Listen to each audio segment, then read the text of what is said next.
Signora Divino lifts one bent finger and aims it at him.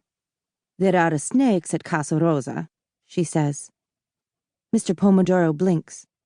"Snakes?" "Many snakes." "Many?" The signora's finger crawls through the air. "Many, many black snakes."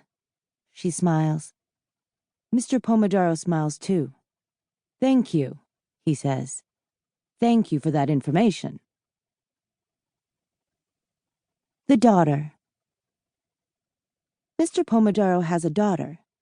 At least I assume she is a daughter, arriving at the same time, staying in the same house, but she does not resemble him. Maybe this is a good thing. And where is the mother? I see no mother, and there is a picture of a young boy on the mantel. Where is he? I do not know about this daughter, what sense to make of her.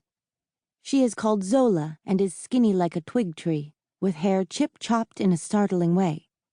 Her eyes, gray with large black popples in the middle, her eyes are big and round like a cow's.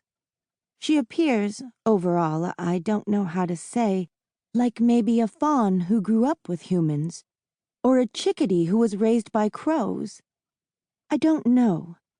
You are not understanding what I am saying, are you?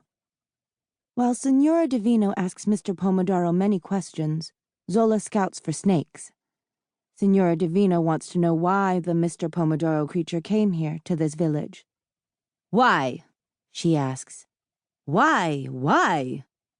"For a new start," he says, with the happy rubber cheeks. Then his shoulders sag. "I am weary." "Of what you are weary?" presses nosy Signora Divino. "Where should I start? I am weary of malls and merchandise and sales and rude drivers and cell phones and blasting music and big cars and fast food, and you know those marshmallow candies that look like animals? No, I don't know what you are saying." "Well, I don't like those." "Oh," says Signora Divino.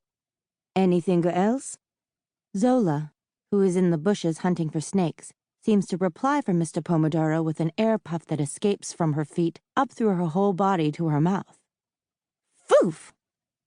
Signora Divino turns toward the foof and then returns her stare to Mr. Pomodoro, who says, "I am weary of incivility."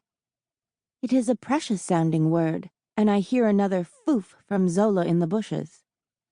"You know," Mr. Pomodoro continues, "bad manners, burping, crude language, that sort of thing."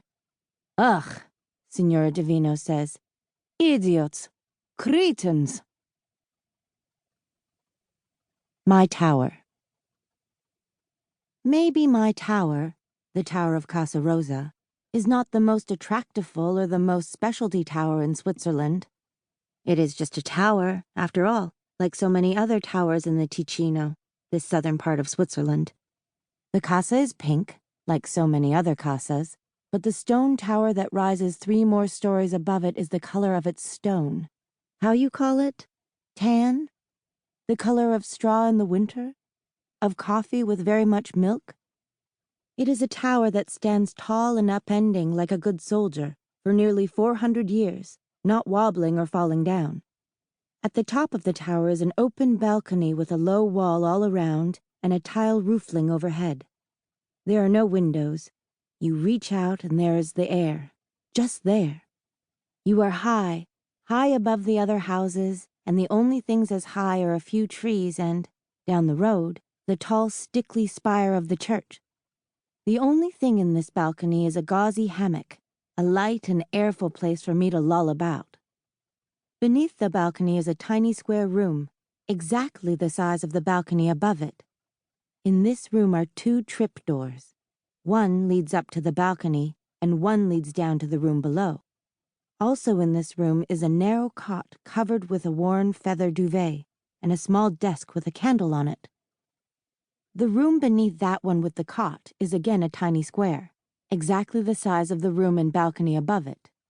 In this room is nothing but dead spiders and flies, the trapdoor in the ceiling which goes up into the room above, and a short door, for like a shrunken man, which leads out onto a narrow landing and to curving narrow steps down into the main house below.